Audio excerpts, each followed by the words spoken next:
Alright, so today we're going to be talking about Edam cheese, or Dutch Edamer. So, Edam is a semi-hard cheese that originated in the Netherlands. It is named after the town of Edam in the province of North Holland. Edam is traditionally sold in flat end spheres with pale yellow interior and a coat, or rind, of red paraffin wax. Paraffin wax. I wonder what's the significance of that. So, Edam ages and travels well. It does not spoil, it only hardens, which is good to know. These qualities, among others, made it the world's most popular cheese between the 14th and 18th centuries, both at sea and in remote colonies. This does give context to the previous video, the Mimolette cheese, because if Edam cheese was like the most popular cheese in the world, was from the Dutch, I would imagine the French would want to like one up the Dutch and go, we got our own cheese. So most young Edam cheese is sold in stores and has a very mild flavor, slightly salty or nutty, which, yeah, I can attest to that, and almost no smell when compared to the other cheeses. And as the cheese ages, its flavor sharpens and it becomes firmer. Edam may have as little as 28% fat and dry matter. Modern Edam is softer than other cheeses such as cheddar cheese because of its low fat content. I was under the impression that the fat content would make it make it less dry. And so I thought mild cheese goes well with fruit such as peaches, melons, apricots, and cherries. Aged Edam is also eaten with traditional cheese fruits like pears and apples. Like most cheeses, it's commonly eaten on crackers and bread. It may be eaten with crackers following the main course of a meal as a dessert of cheese and biscuits, dry Riesling, semi-dry Riesling, sparkling wine, Chardonnay, and Shiraz are some recommended wines to accompany this cheese. I don't know a ton of cheeses. I don't like wine very much. I'm gonna be honest. So regional uses on the page: Spain and former colonies. In Spain and some of its former colonies, such as the Philippines and many Latin American countries, the cheese is known as queso de bola, or ball cheese, and was long considered a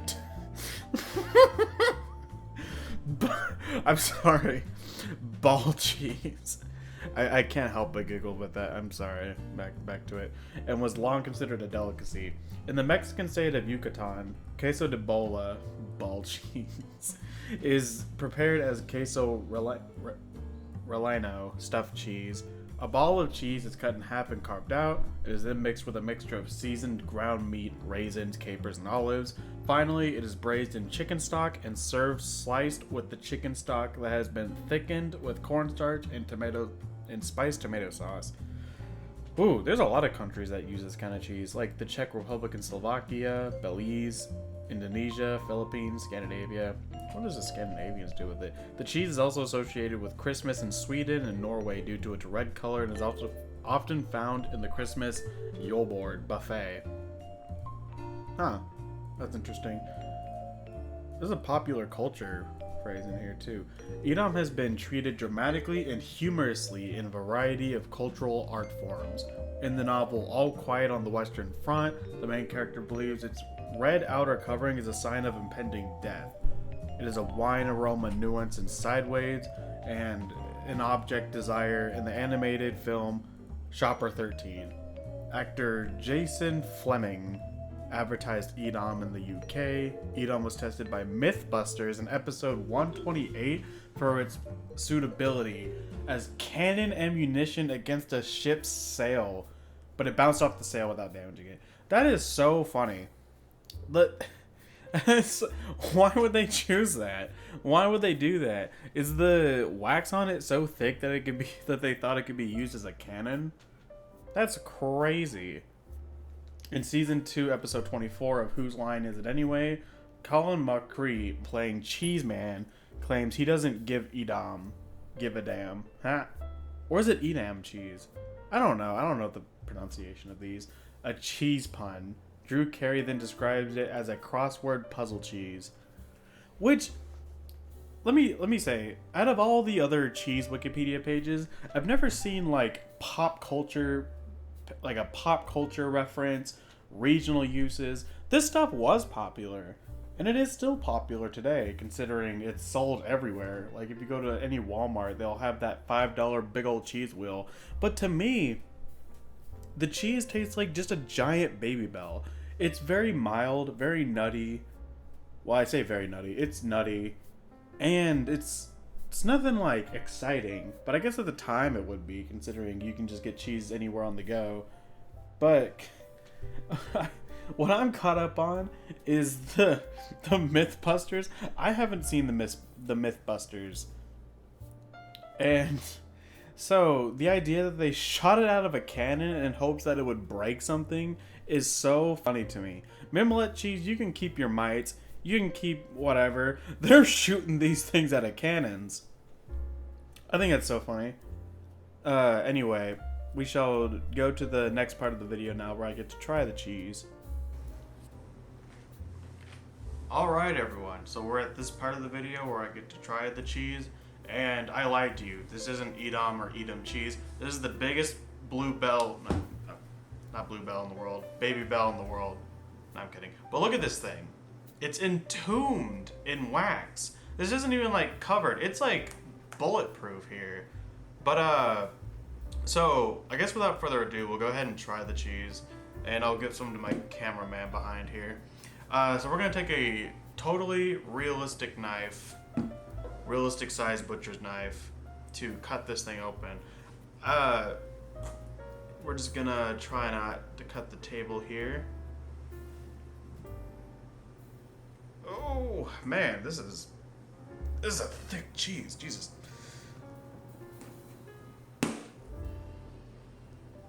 This is probably not safe, but I'm doing it for you. Let's see. Alright, we got it open. God, this really is just a thick layer of wax here. And yes, I don't exactly do cheese pairings. I just kind of eat the cheese. This really does come off just like a giant Baby Bell. Goodness. Add this to your collection. Anyway, so here is the Edam cheese. Now, as I can see, oh, my cameraman just brought me something. Wine. I don't really like wine, I'm gonna keep it honest. You think me being a cheese aficionado, I would like to pair this stuff with wine, but not a big wine guy. I like beer though. Beer is like pretty cool. So yeah, compared to the Mimolette cheese, this is definitely, this one's softer than the Mimolette cheese. Like it has a little bit of bounce to it. And wait, I got something else. Linden Lugel's Red Lager. Now this is more my style. I'm not sure if I would pair it with this cheese though. I never had a red lager before, but I'll keep that in mind. So this, yeah, it's a little softer, a little bouncier than the Mimolette cheese. And best part of all, it doesn't have mites on it, which I didn't know that going into the video. So let us go ahead and shave me a slice off of it and see what it tastes like.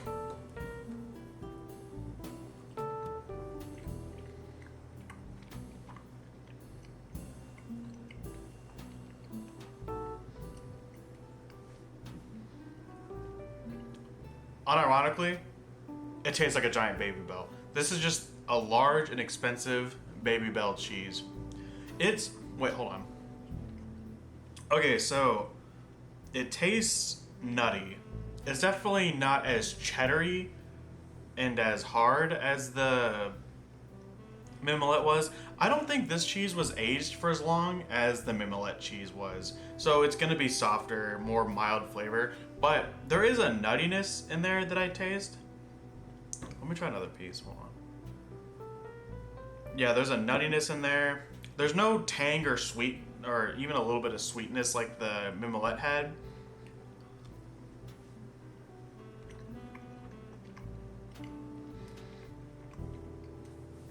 This one tastes more similar to Parmesan than Mimolette cheese.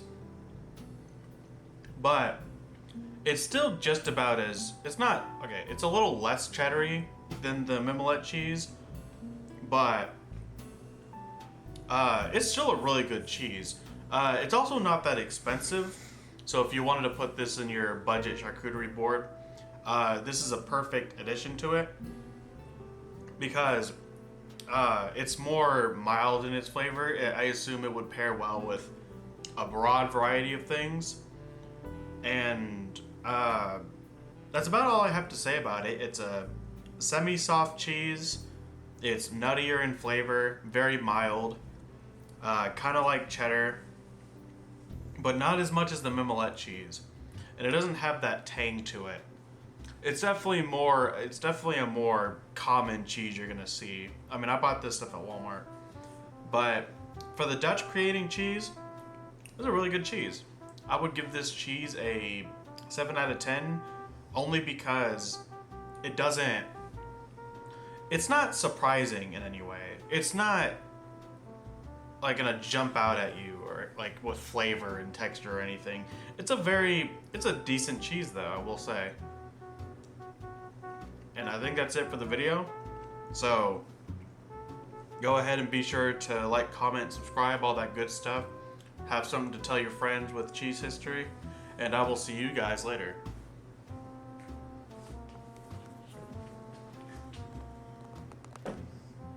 What, you just I thought it'd be funny to like zoom in on your face.